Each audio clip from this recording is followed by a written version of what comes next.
നമസ്കാരം. എല്ലാ സജ്ജനങ്ങൾക്കും സന്ധ്യാദീപത്തിലേക്ക് സ്വാഗതം.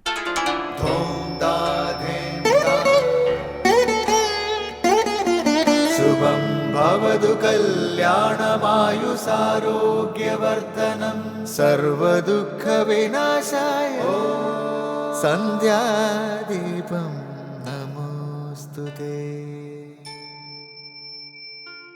നാമം ജപായനം പുണ്യം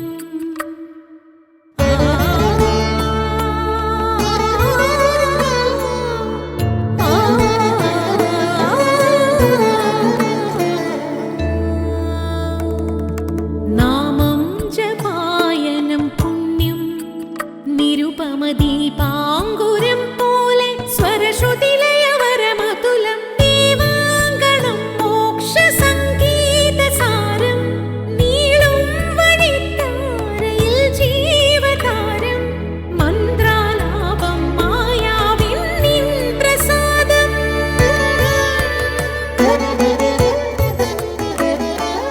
ഇരുൾ നീങ്ങിയുണരുന്ന തെളിനാളദീപം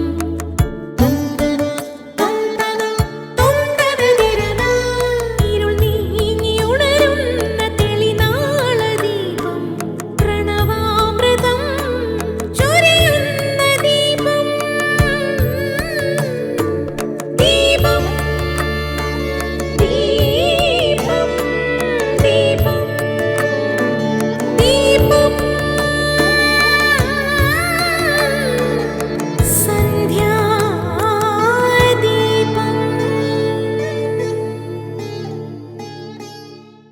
അർച്ചായാം വാ സമാർച്ച കുതുകം എന്ന വരി നാരായണീയത്തിലുള്ളതാണ്. അർച്ച എന്നാൽ പൂജാവിഗ്രഹം എന്നു മനസ്സിലാക്കാം. അദ്വൈത ഭക്തിയും സമഭാവനയുള്ള ഭക്തിയും സാധ്യമല്ലാത്തവർക്ക് ഈശ്വര പ്രതിരൂപങ്ങളെ പൂജിച്ച് ഉത്തമ തലത്തിലേക്ക് ഉയരാമെന്നാണ് നാരായണ ഭട്ടതിരിപ്പാടിനെ പോലുള്ള മഹാത്മാക്കൾ പറയുന്നത്. സൂര്യൻ, അഗ്നി തുടങ്ങി ഈശ്വര ചൈതന്യം കൂടുതൽ സ്ഫുരിക്കുന്നവയെ ആരാധനാമൂർത്തികളായി സ്വീകരിക്കാമെന്ന് നാരായണീയത്തിൽ പറയുന്നുണ്ട്. ഇഷ്ടദേവതാ സങ്കല്പം അനുസരിച്ച് പുരാണ പ്രസിദ്ധമായ ഏത് ഈശ്വര സ്വരൂപത്തെയും ഭക്തിക്ക് പാത്രമാക്കാം. ഗുരു, ഓംകാരം, ശിവലിംഗം തുടങ്ങി അർച്ചനാരൂപങ്ങൾ ഭക്തന്റെ ഇഷ്ടമനുസരിച്ച് സ്വീകരിക്കാം. ഇവ ഉപാസിക്കുന്നത് പൊതുവെ പ്രതീകോപാസന എന്ന പേരിൽ അറിയപ്പെടുന്നു. യോഗശാസ്ത്രത്തിലും ഭഗവത്ഗീത 10-ാം അധ്യായത്തിലും മറ്റും ധ്യാനാദി ഉപാസനകൾക്കായി ആശ്രയിക്കാവുന്ന അനേകം മൂർത്തികളെക്കുറിച്ച് ചർച്ച ചെയ്യുന്നുണ്ട്. ഇങ്ങനെയുള്ള വിഗ്രഹങ്ങളിൽ ഏതെങ്കിലും നിരന്തരം ശ്രദ്ധാവിശ്വാസങ്ങളോടെയുള്ള ആരാധനയിലൂടെ ഉത്തമ ഭക്തിയിൽ എത്തിച്ചേരാമെന്ന് നാരായണീയത്തിൽ പറയുന്നുണ്ട്.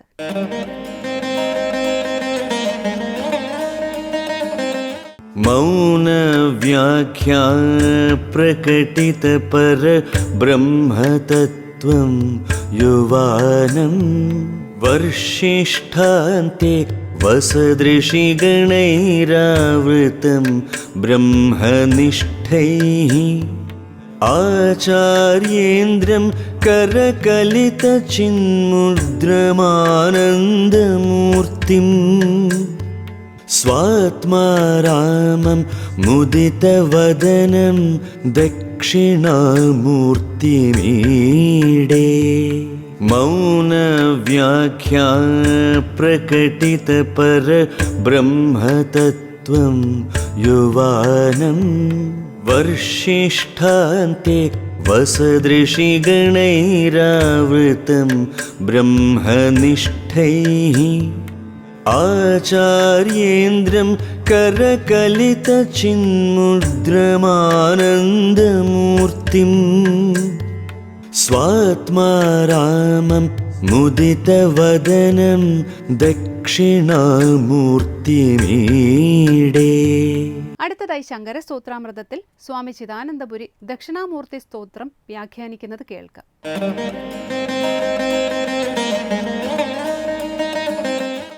ശങ്കരകൃതികളിൽ ദക്ഷിണാമൂർത്തി സ്തോത്രമാണ് നമ്മൾ ശ്രദ്ധിക്കാൻ പോകുന്നത്. സ്തോത്രത്തിലേക്ക് കടക്കുന്നതിന് മുമ്പ് എന്താണ് ദക്ഷിണാമൂർത്തി സങ്കല്പം അല്പം ചിന്തിക്കാം. രണ്ട് നിലയ്ക്ക് ശ്രദ്ധേയമാണ്. ഒന്ന്, ദക്ഷിണാമൂർത്തി എന്ന ദേവതാ സങ്കല്പം. രണ്ട്, ഗുരുപരമ്പരയിൽ മഹിതമായ സ്ഥാനം. നമ്മൾ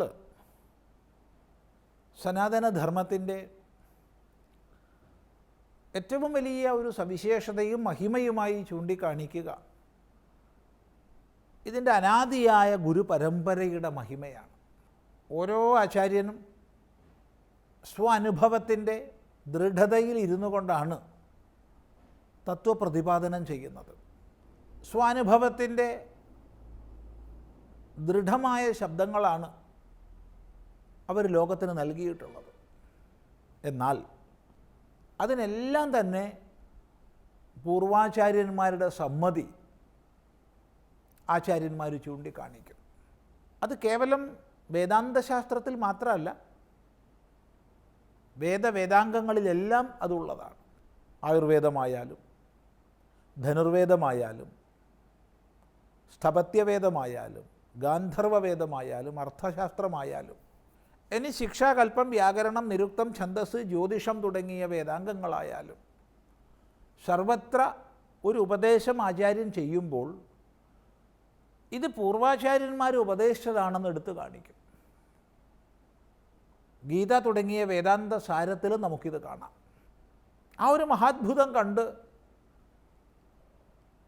അത്തരം ഉപദേശങ്ങൾക്ക് മൂലമായ ആചാര്യസ്ഥാനത്തെ നമ്മൾ അന്വേഷിച്ചു പോയാൽ അവിടെയും ഇത് തന്നെയാണ് പറയുക. ഇങ്ങനെ ഞങ്ങളുടെ പൂർവികന്മാർ പറഞ്ഞ് ഞങ്ങൾ കേട്ടിട്ടുണ്ടെന്ന്. ഈ ദേശോശ്രമ പൂർവേഷാം അഥവാ ഈ ദേശോശ്രമ ധീരാണാം എന്നൊക്കെ. അങ്ങനെ നമ്മൾ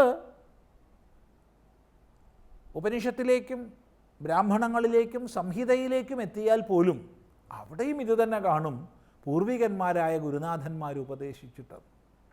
ഇതൊരു മഹാത്ഭുതമാണ്. ഇതാണ് സനാതനധർമ്മത്തിൻ്റെ ഏറ്റവും വലിയ മഹിമ. അനാദിയായ ഗുരുപരമ്പരയിൽ ഉറച്ചതാണ് ഈ ഉപദേശക്രമം. ഇന്നലെ പെയ്ത മഴയ്ക്ക് ഇന്ന് മുളച്ചതല്ല. ആരെങ്കിലും സ്വന്തം കൽപ്പനയായിട്ട് ഉപദേശിച്ചതല്ല. ആ ഗുരുപരമ്പരയെ നമ്മൾ അന്വേഷിച്ച് പോയി കഴിഞ്ഞാൽ ഈശ്വരൻ തന്നെയാണ് ഗുരു എന്നറിയാറാവും. യോഗസൂത്രകാരൻ പറയുന്ന സ പൂർവേഷാമപി ഗുരുഹു, ഈശ്വരൻ പൂർവികന്മാർക്കും ഗുരുവാണ്. ഗുരു വന്ദനം ചെയ്യുമ്പോൾ നമ്മൾ ശിവാദി ഗുരുഭ്യോ നമഃ എന്ന് നമസ്കരിക്കാറുണ്ട്. ശിവൻ തുടങ്ങിയ ഇങ്ങോട്ടുള്ള ഗുരുനാഥന്മാർക്കായിക്കൊണ്ട് നമസ്കാരം. ആരാണ് ഈ ശിവൻ? അതാണ് ദക്ഷിണാമൂർത്തി. സദാശിവ സമാരംഭാം ശങ്കരാചാര്യ മധ്യമാം അസ്മദാചാര്യപര്യന്താം വന്ദേ ഗുരുപരമ്പരാം എന്ന് നമ്മൾ ഗുരുപരമ്പരയെ വന്ദിക്കാറുണ്ട്. സാക്ഷാൽ സദാശിവനിൽ ആരംഭിക്കുന്ന ശങ്കരാചാര്യർ മധ്യമനായി വന്നു ചേരുന്ന, അങ്ങനെ തുടർന്ന് നമ്മുടെ ഗുരുനാഥൻ വരെ എത്തി നിൽക്കുന്ന പരമ്പര. ഓരോ തലമുറ കഴിയുന്തോറും വാക്ക് മാറ്റേണ്ട ആവശ്യമില്ല, ശ്ലോകം മാറ്റേണ്ട ആവശ്യമില്ല. ഗുരുനാഥന്മാരിങ്ങനെ പരമ്പരയായി വന്നുകൊണ്ടേയിരിക്കും. അതിന് ആദ്യമോ അവസാനമോ ഇല്ല. ആ സദാശിവനാണ് ദക്ഷിണാമൂർത്തി. ഇപ്പം പ്രഥമ ഗുരുവാണ് ദക്ഷിണാമൂർത്തി, ഗുരുപരമ്പരയ്ക്ക് മൂലം. ഇത് തന്നെ അത്യന്തം മഹത്വപൂർണമായ ഭാവത്തിൽ ദേവതാസങ്കല്പവുമായി ഘടിപ്പിച്ച് നമുക്ക് മനസ്സിലാക്കാം. അത് രണ്ട് നിലയ്ക്കാണ്.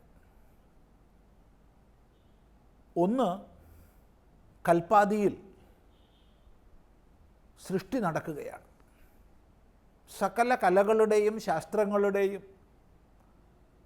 സകലത്തിൻ്റെയും ആവിർഭാവമായിട്ട് സാക്ഷാൽ പരമശിവൻ്റെ താണ്ഡവമുണ്ടാകുന്നു. അതിലൂടെ ശബ്ദശാസ്ത്രം വരുന്നു, അതിലൂടെ സംഗീതശാസ്ത്രം വരുന്നു, അതിലൂടെ നൃത്തശാസ്ത്രം വരുന്നു. സകല ശാസ്ത്രങ്ങളുടെയും പ്രഭവമായിട്ട് ആ നടരാജ നടനം വരികയാണ്. അനന്തരം അവിടുന്ന് ശാന്തനായി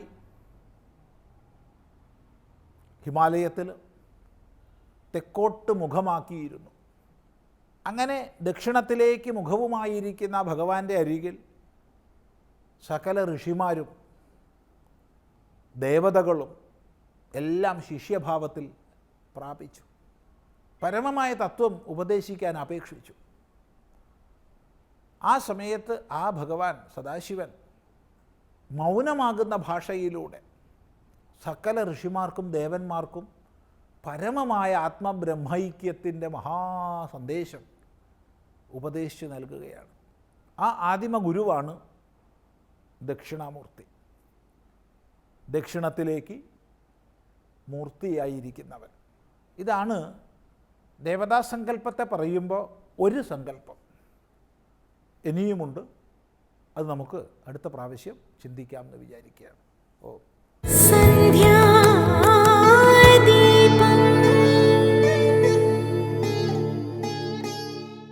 തുടർന്ന് സനാതനധർമ്മം.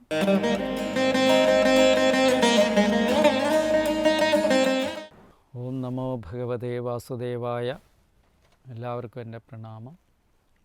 ഇവിടെ 35-ാമത്തെ ശ്ലോകത്തിലൂടെ ദശമസ്കന്ധം പൂർവാർദ്ധത്തിലെ 35-ാമത്തെ ശ്ലോകം പ്രതിപാദിക്കുന്നത് എന്താണെന്ന് ചോദിച്ചു കഴിഞ്ഞാൽ, കർമ്മങ്ങളുടെ ഫലസിദ്ധിക്ക് വേണ്ടി ഭക്തി വേണം എന്നുള്ള കാര്യം എടുത്തു പറയാണ്. കർമ്മങ്ങൾ അനുഷ്ഠിക്കുമ്പം അതിന് ഫലം വേണം, അതിന് ഭക്തി ആവശ്യമാണ്. പക്ഷെ മോക്ഷത്തിന് ഭക്തി വേണോ എന്ന ചോദ്യത്തിന് ശ്രുതിയിൽ പോലും അത് പറയുന്നില്ലല്ലോ. ശ്രുതിയിലുമൊക്കെ പറയുന്നത് തമേവ വിദിത്വാതിമൃത്യുമേതി നാണ്യപന്ഥ വിദ്യതേ അയനായ. അതായത് ആ ബ്രഹ്മത്തെ ആത്മാവിനെ അറിഞ്ഞിട്ട് അതീതമായിരിക്കുന്ന പരമപദത്തെ പ്രാപിക്കുന്നു. അന്യമായ മാർഗമില്ല എന്ന് ശ്രുതിയും വെളിപ്പെടുത്തിയിരിക്കുന്നല്ലോ എന്നുള്ള ചോദ്യത്തിന് ഉത്തരവും ആ സംശയത്തിന് ഭക്തന്മാരായിരിക്കുന്ന ആളുകൾക്ക് അപ്പോൾ ഭക്തി കൊണ്ട് സൽഫലത്തെ അല്ലെങ്കിൽ നല്ല ഫലത്തെ മാത്രമേ ലഭിക്കൂ എന്നുള്ള ചോദ്യത്തിനും ശ്രുതി പ്രമാണമായി സ്വീകരിക്കുന്ന പക്ഷം അങ്ങനെ മോക്ഷം കിട്ടുമെന്നുള്ള ഇതിൻ്റെയും സംശയത്തെ ദൂരീകരിച്ചുകൊണ്ട് ഇവിടെ പ്രതിപാദിക്കുകയാണ്. അത് കേവലമായിരിക്കുന്ന ഒരു പരോക്ഷജ്ഞാനം മാത്രമാണ്, അപരോക്ഷജ്ഞാനമല്ല, അനുമാനജ്ഞാനം മാത്രമാണെന്നുള്ള കാര്യം വളരെ വസ്തുതാപരമായിട്ട് സംശയരഹിതമായിട്ട് സ്ഥാപിക്കുകയാണ് ഇവിടെ. ഇതിൻ്റെയൊക്കെ സൂക്ഷ്മാർത്ഥത്തെ നമ്മൾ ഗ്രഹിച്ചു വേണം മുന്നോട്ട് പോകാൻ. ശ്രുതിയോ വേദത്തെയോ ഒന്നും ഖണ്ഡിക്കലല്ല ഇവിടുത്തെ പ്രധാനപ്പെട്ട വിഷയം. അതിൻ്റെ സൂക്ഷ്മമായിരിക്കുന്ന അന്തരാർത്ഥത്തെ ഗ്രഹിക്കാൻ കഴിയാതെ പോയതിനെ ചൂണ്ടിക്കാണിക്കുന്നു ഭാഗവതം എന്ന് മാത്രം. ഏതെങ്കിലും ഒരു ശ്ലോകത്തിനകത്ത് ഏതെങ്കിലും ഒരു കാര്യത്തെ എടുത്ത് പറയുമ്പം പരയുടെ പാല് നുകർന്ന ഭാഗ്യവാന്മാർ അരനൊടി 1000 ആണ്ട് പോലെ തോന്നും, 110,000 ആണ്ട്, ഒരല്പനേരം എന്ന് പറയുന്നുണ്ട്. പരമാത്മജ്ഞാനം ലഭിച്ചിട്ടുള്ളവർക്ക് 10,000 ആണ്ട് ഒരു അല്പനേരം പോലെ അത്രയധികം ആനന്ദമാണ് അവർക്ക് ലഭിക്കുന്നത്. പക്ഷെ അവിടെയും ശ്രുതി അനുസരിച്ച് ശ്രുതിവാക്യങ്ങളെ മാത്രം ഗ്രഹിച്ച് കേവലമായ ശബ്ദജ്ഞാനം മാത്രമേ ഉള്ളെങ്കിൽ അവർക്ക് മോക്ഷം കിട്ടുകയൊന്നുമില്ല. അതിന് മനസ്സിലെ മാലിന്യങ്ങളൊക്കെ പോകണം എന്നുള്ള കാര്യം വ്യക്തമാക്കുകയും എങ്ങനെയാണ് മോക്ഷത്തെ അങ്ങനെയുള്ളവർക്ക് കൈവരിക്കാൻ പറ്റുക എന്നുള്ള കാര്യവും വെളിപ്പെടുത്തുകയാണ് അടുത്ത ശ്ലോകത്തിലൂടെ. സത്വന്ന ചേത് ധാതരിതം നിജം ഭവേത് വിജ്ഞാനമജ്ഞാന അഭിതാപമാർജനം ഗുണപ്രകാശേരനുമീയതേ ഭവാൻ പ്രകാശതേയസ്യ ചയേന വാ ഗുണഃ സത്വം ന ചേത് ധാതഃ ഇദം നിജം ഭവേത് എന്ന് ചൊല്ലിക്കോണം. വിജ്ഞാനമജ്ഞാനം അഭിതാപം ആർജനം ഗുണപ്രകാശേരനുമീയതേ ഭവാൻ പ്രകാശതേ യസ്യ ച യേന വാ ഗുണഃ. പറയാണ് ധാതഃ, എല്ലാത്തിനെയും ധരിക്കുന്നവനെയാണ് ധാതാവ് എന്നുള്ളത് കൊണ്ട് ഇവിടെ എടുത്തു പറഞ്ഞിരിക്കുന്നത്. സർവത്തിനും കാരണഭൂതനായിരിക്കുന്നവനെ എന്ന് സംബോധന ചെയ്തിരിക്കുന്നതുകൊണ്ട് സർവവും ഭഗവാനിൽ തന്നെയാണ് സ്ഥിതി ചെയ്യുന്നതെന്നുള്ള കാര്യവും ആ ഭഗവാനിൽ നിന്നാണ് സർവ്വ ഉൽപ്പന്നമായതെന്നുള്ള കാര്യവും വെളിപ്പെടുത്തുകയാണ്. അപ്പം സർവത്തിനും കാരണഭൂതനായിരിക്കുന്ന നിന്തിരുവടിയുടെ മുമ്പാകെ ഒന്നും പറയുവാൻ ഞങ്ങളാരും ശക്തരല്ല, അല്ലയോ ധാതാവേ, ധാതാവേ, ഇതം ഈ നിജം നിന്തിരുവടിയെ സംബന്ധിച്ചിരിക്കുന്ന ഭഗവാനെ സംബന്ധിച്ച സത്വം, സത്വഗുണാത്മകമായിരിക്കുന്ന രൂപം ഭഗവാനെ സംബന്ധിച്ചതാണ് ഏത് സത്വഗുണം. ആ സത്വഗുണം തത്ര സത്വം നിർമ്മലത്വാ എന്നുള്ളത് ഓർമ്മയിൽ വെച്ചോണം. അങ്ങനെ ആ സത്വഗുണം സത്വഗുണാത്മകമായിരിക്കുന്ന രൂപം ന ചെയ്തില്ലെങ്കിൽ അജ്ഞാന അഭിതാപമാർജനം, അജ്ഞാനവും അതുകൊണ്ടുണ്ടായിരിക്കുന്ന ഭേദത്തെയും നശിപ്പിക്കുന്നതായിരിക്കുന്ന വിജ്ഞാനം, അപരോക്ഷജ്ഞാനം നഭവേതുണ്ടാകുകയില്ല. അതായത് നിന്തിരുവടിയെ സംബന്ധിച്ച് സത്വഗുണാത്മകമായിരിക്കുന്ന രൂപത്തെ ഏതെങ്കിലും തരത്തിൽ ആരെങ്കിലും ഭജിക്കാതിരിക്കുകയാണെങ്കിൽ അവർക്ക് അജ്ഞാനത്തെയോ അതുകൊണ്ടുണ്ടായിരിക്കുന്ന ഭേദഭാവനയോ നശിപ്പിക്കുന്നതായ അപരോക്ഷജ്ഞാനം, അപരോക്ഷാനുഭൂതി ഉണ്ടാകുകയില്ല എന്നർത്ഥം. അപ്പോൾ എന്തായിരിക്കണം? ഭഗവാനെ സംബന്ധിക്കുന്നതായ സത്വഗുണാത്മകമായിരിക്കുന്ന രൂപത്തെ ആശ്രയിച്ചെങ്കിൽ മാത്രമേ അപരോക്ഷാനുഭൂതി ഒരാളിൽ ഉണ്ടാകുകയുള്ളൂ എന്നുള്ള കാര്യം തത്വാർത്ഥ രൂപത്തിൽ ഇവിടെ വെളിപ്പെടുത്തിയിരിക്കുകയാണ്. ഇനി വിജ്ഞാനം അപരോക്ഷജ്ഞാനം നഭവേതുണ്ടാകുകയില്ല. ഗുണപ്രകാശേ, ഗുണപ്രകാശങ്ങളെ കൊണ്ട് ഭവാൻ നിന്തിരുവടി അനുമീയതയെ അനുമാനിക്കപ്പെടുന്നു.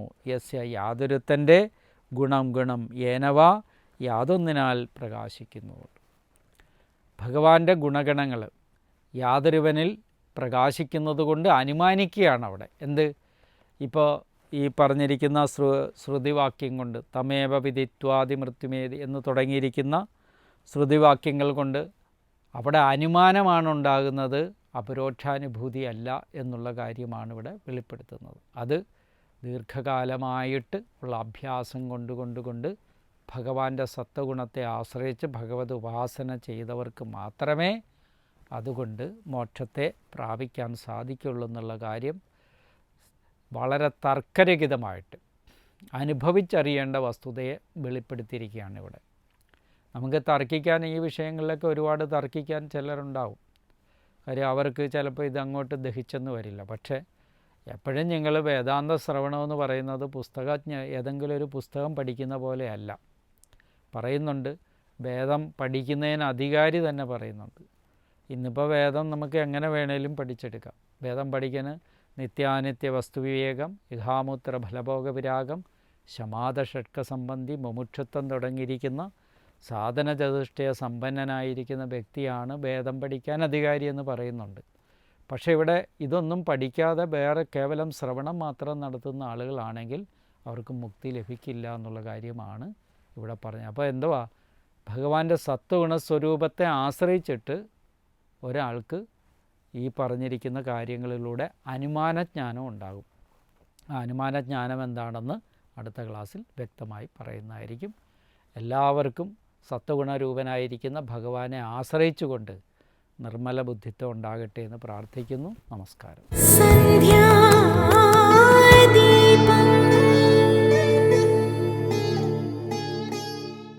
അടുത്തതായി ദീപാരാധനയാണ്. ക്ഷേത്ര സന്നിധിയിലെത്തി മംഗളാരതി തൊഴുത് ഇന്നത്തേക്ക് മടങ്ങാം. എല്ലാവർക്കും നമസ്കാരം.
സരസി വീണാപാണി വിനോദിനി വാങ്മൈ വാണി ദേവീരിപ്പൂ വെള്ളത്താമര നിലയനമതിലായി വെണ്ണ പകർന്നൊരു സരസി വീണാപാണി വിനോദിനി വാങ്മൈ വാണി ദേവീരിപ്പൂ ഉള്ളമഴിഞ്ഞൊരു ഉറവാൽ വൈഖരി നിറയും സരസിതു മനസ്സല്ലോ ഉള്ളമഴിഞ്ഞൊരു ഉറവാൽ വൈഖരി നിറയും സരസിതു മനസ്സല്ലോ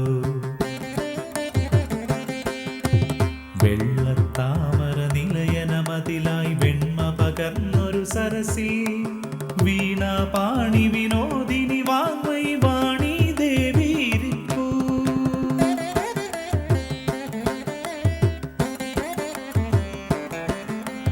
കരതലമാർന്നൊരു വീണയിൽ നിന്നും ഉണരും സാമജഗീതങ്ങൾ കരതലമാർന്നൊരു വീണയിൽ നിന്നും ഉണരും സാമജഗീതങ്ങൾ ആപദമധുരം ആമയരഹിതം ആ മൃദുഗാനതരംഗിണികൾ നാദബ്രഹ്മ പരാപര സുകൃതം നാവിതിലരുളുക നീ ദേവി നാദബ്രഹ്മ പരാപര സുകൃതം നാവിതിലരുളുക നീ ദേവി കരമതിലേന്തും ശ്രുതിവരഗന്ധം കരുതും വാങ്മയലോകങ്ങൾ കരമതിലേന്തും ശ്രുതിവരഗന്ധം കരുതും വാങ്മയലോകങ്ങൾ വാഗർത്തങ്ങളിണക്കിയുണർത്തും ആരണ ചതുരം ആലോകം മനനാമൃതമൊരു വാങ്മയ സുകൃതം മറയാതരുളുക മമനാവിൽ മനനാമൃതമൊരു വാങ്മയ സുകൃതം മറയാ